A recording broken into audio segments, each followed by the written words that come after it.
तो उसका नियमल बदल तो दें यार। हम लोग कहाँ जाएँ, हमें भी फिर सैलाब ज़दगान की तरह कैंप दे दें ताकि उसमें हम जाके शिफ्ट हो जाएँ। तो इनको जो है ना हमने बाकायदा नोटिस दिया है। नोटिस देने के बाद हेयरिंग की है। हेयरिंग करने के बाद फिर हमने आके इनके साथ निशान लगाए। नोटिस में सुप्रीम कोर्ट का हवाला दिया गया है, उसमें एसटी प्लाट का जिक्र किया गया है और ब्लॉक बी नॉर्थ नाज़िमाबाद का जिक्र किया गया है। इसलिए हम मुतमईन थे, हमने कहा हमारे साथ कुछ भी नहीं है।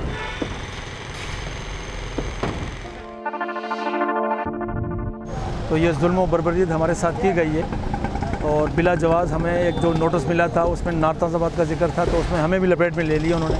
हमारा इलाका मुजाहिद कॉलोनी नाज़िमाबाद लियाकताबाद टाउन का है, जबकि नोटिस मैंने आपको दिखाया, नोटिस के अंदर वो नॉर्थ नाज़िमाबाद बी ब्लॉक का है, लेकिन उन्होंने इसको भी लपेट में ले लिया और बिला नोटिस दिए। हमने उनसे कहा कि भाई ठीक है, अगर गवर्नमेंट को ज़रूरत है, हम लोग गैर कानूनी बैठे हुए तो कम से कम हमें एक और नोटिस दे दें 10 दिन का या 5 दिन का, ताकि हम अपना सामान 70 साल पुरानी आबादी है तो हम ताकि अपना सामान निकाल सकें। बच्चे स्कूल गए हुए थे और जो गरीब आबादी है, लोग नौकरियों पे गए हुए थे, तो ज़बरदस्ती आके तोड़ दिया सामान। दरवाज़ा देखने सारे लोग परेशान हैं, खंबे गिरा दिए, तारें बगैर किसी प्रोसीजर के, इदारों को नहीं बुलाया गया, जिसकी वजह से बहुत ज़्यादा परेशानी हो गई। जिनके मकानात लीज है उनकी लाइट भी 3 दिन से नहीं है। ये अभी के इलेक्ट्रिक वालों को मिन्नत समाजत करके हमने बुलाया, यानी बिला सिस्टम, बिला कोई सोचे समझे इन्होंने ये प्रोग्राम कर दिया और बहुत बड़ा जुल्म किया। हमारे पास कोई इदारा नहीं आ रहा, कोई मीडिया नहीं आ रहा, कोई सियासी लोग नहीं आ रहे कि यार इतना बड़ा जुल्म आपके साथ हो गया, हम आपकी क्या हेल्प करें। फिर हम चाह रहे थे कि चलें एक चीज़ हो गई है तो उसका नियमल बदल तो दें यार। हम लोग कहाँ जाएँ, हमें भी फिर सैलाब ज़दगान की तरह कैंप दे दें ताकि उसमें हम जाके शिफ्ट हो जाएँ। ये तो बिल्कुल ऐसा कर दिया, निचोड़ के रख दिया। हमारा सारा ज़िंदगी, सारा बच्चों का ज़िंदगी सारा बर्बाद हो गया। खैर है, हम तो कहीं और जगह बना देगा, अल्लाह रोज़ी देने वाला है, क्या पता इससे अच्छा ही सोचा होगा हमारे लिए अल्लाह ने। मगर ये तो जास्ती है, सरासर जास्ती है। आवाम को भी मालूम है, चलता फिरता आवाम गुजरता है, बोलता है कासिम भाई क्या हुआ, इतना जास्ती तो हमने किसी कानून में नहीं देखा। मगर ये क्यों हो रहा है, मेरा तो ये समझ में नहीं आ रहा है। हमारा दिमाग छोटा है। 220 गज जगह थी, तीन मंजिल बिल्डिंग थी, जो कि इन्होंने एकदम आकर डिमोलेशन कर दी है। सामान भी नहीं निकालने दिया अभी। फिर वो देखें, वो तोड़ भी रहे हैं और फिर भी वो काटने के लिए ड्रिलिंग ला रहे हैं। कहाँ जाएंगे बच्चे, रोड पे पड़े हुए हैं, कहाँ जाएंगे। दुकान थी, वो बेचारे दुकान वाले सामान लेके आधा सामान उसमें ही चला गया, आधा सामान उन्होंने निकाला और रोड पे पड़े हुए, वही पार्क में पड़े हुए। हमने इनको नोटिस दिया था 30 अगस्त को, 2 अगस्त को, जो 3 दिन का नोटिस था। 3 दिन का नोटिस का मुराद ये था कि हमने इनको बुलाया था, जिसके पास कोई कागज़ है वो हमें रिटर्न में दे दे और अपने सपोर्ट में दे दे। लेकिन 3 दिन के बाद ये आए तो उन्होंने यही कहा कि भाई ये रोड है, रोड पे हमारे पास क्या कागजात हो सकते हैं। वाकई मानों में रोड ना कोई बंदा अलाट कर सकता है, ना कोई डिपार्टमेंट दे सकता है, ठीक है। और सुप्रीम कोर्ट ने वाज़ह अहकाम जारी किए हैं कि कराची के ओरिजिनल मास्टर प्लान को बहाल किया जाए, जिसमें हमें अभी लास्ट टाइम जो कराची रजिस्ट्री में सुप्रीम कोर्ट बैठी थी, जिसने 3 महीने का लास्ट हमें टाइम दिया है, ये इसकी कंटिन्यूशन में सबसे पहले हमने डिस्ट्रिक्ट सेंटर में जितने भी रोड हैं उन पे इंक्रोचमेंट है उसको रिमूव करना है। तो इनको जो है ना हमने बाकायदा नोटिस दिया है। नोटिस देने के बाद हेयरिंग की है। हेयरिंग करने के बाद फिर हमने आके इनके साथ निशान लगाए। इन लोगों ने हमारे साथ बड़ा कोऑपरेट किया, कोई वो नहीं, अपना सामान आप खुद देख रहे हैं, निकाल रहे हैं और कर रहे हैं। इन्होंने बड़ा अच्छा पाकिस्तान की जो शहरी होते हैं और जो सोच रखते हैं उसके हवाले से किया हुआ है। ये इलाका मूसा गोड के नाम से था, मूसा गोड के नाम से था। जब भुट्टो साहब की गवर्नमेंट आई, यहाँ से सर्कल ट्रेन जब चलाई गई, उस वक्त ये इलाका डिवाइड हुआ नाज़िमाबाद, नॉर्थ नाज़िमाबाद के नाम से। इसके बाद जो ये नक्शा हमें दिखा रहे हैं ना सिंध कच्ची आबादी वाले, ये इस आबादी के तकरीबन 40-50 साल आबाद होने के बाद ये नक्शा इन्होंने बनाया गया। 92 में या 88 में नक्शा बनाया गया, जिस पर हमें ये जो है ना हमारे ऊपर तलवार रखी गई है। उसके बावजूद आप देखें, ये पहले 80 फुट रोड है मौजूद, इस पर ट्रैफिक ना होने के बराबर है। मेरी फैक्ट्री थी यहाँ पर प्लास्टिक की, बिल्कुल ही रोड पर आ गया हूँ, ठीक है।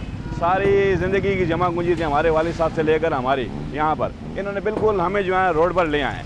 अगर आप कहेंगे आपको मैं नोटिस दिखा दूँगा, नोटिस में सुप्रीम कोर्ट का हवाला दिया गया है, उसमें एसटी प्लाट का जिक्र किया गया है और ब्लॉक बी नॉर्थ नाज़िमाबाद का जिक्र किया गया है। इसलिए हम मुतमईन थे, हमने कहा हमारे साथ कुछ भी नहीं है। ये नोटिस देने के लिए भी कोई जिम्मेदार शख्स नहीं आया। 2 बंदे आए, ऐसे मोटरसाइकिल पर आए, नोटिस बांट कर 8-10 दुकानदारों को देकर चले गए। टाइम्स ऑफ कराची से जुड़े रहने के लिए हमारा चैनल सब्सक्राइब करें। हमारी वीडियोस को सबसे पहले देखने और बाखबर रहने के लिए बेल आइकन पर क्लिक करना ना भूलें।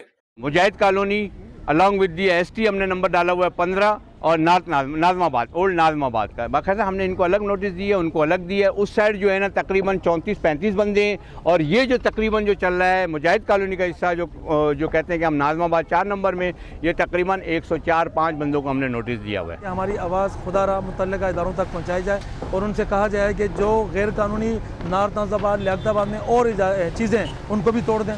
बोर्ड ऑफिस पे 18 मंजिला बिल्डिंग है, उसको भी तोड़ दें।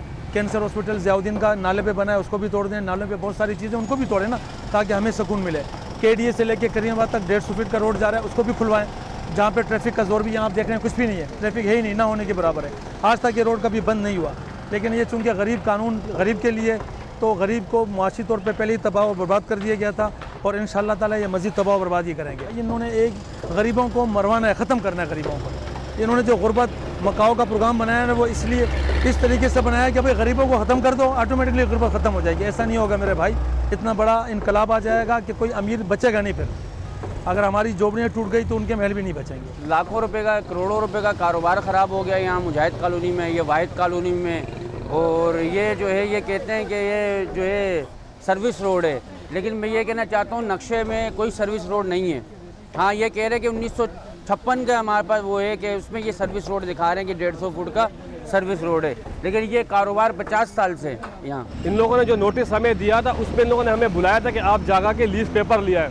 हम इनके पास गए, जमील बलोच साहब के पास, सिविक सेंटर, हमने वहाँ इनको लीज पेपर भी दिखाए, अपने बिजली के बिल भी दिखाए, 3 फेज के बिल भी दिखाए, गैस के बिल भी दिखाए, अपने राशन कार्ड भी वालिद साहब के टाइम के दिखाए। उसके बावजूद इन लोगों ने हमें बोला कि आप लोग को मज़ीद टाइम मिलेगा। ना इन लोगों ने हमें टाइम दिया, कुछ भी नहीं किया। हमारा जो काम था ये हमने रिमूव कर दिया है। अगर इनका काम है आप जाएँ या कोई गवर्नमेंट के पास जाएँ, इन्होंने अप्लाई करना है कि जी हमारे साथ ये हुआ है, लाजमी बात है गवर्नमेंट कुछ इनकी सुनेगी। जो भी गवर्नमेंट का पॉलिसी होगा, जो भी गवर्नमेंट ने उसने तय किया होगा, वो उसको उनके साथ होगा। देखिए मसला ये है कि ये रोड है, रोड तो ये आबाद हो नहीं सकता, किसी को मिल नहीं सकता। अच्छा, उस ज़माने में अगर ये 50 साल पहले आके बैठे थे तो आपको पता है कराची में कितनी व्हीकल्स थे, कितने लोग थे। अब कराची की मरदमशुमारी कहाँ तक आके पहुँच गई है, तो उसी वजह से रोड भी तंग महसूस हो रहे हैं, नाले भी तंग महसूस हो रहे हैं, नाले भी बंद हो गए हैं। तो उसी की कड़ी है कि कराची को एक अच्छा रेपुटेशन, अच्छा माहौल और अच्छा एक इन्वायरमेंटल पॉल्यूशन के वजह से बाहर निकालने के जो सिलसिले में ये काम सुप्रीम कोर्ट ने सौंपा हुआ है, ये हो रहा है।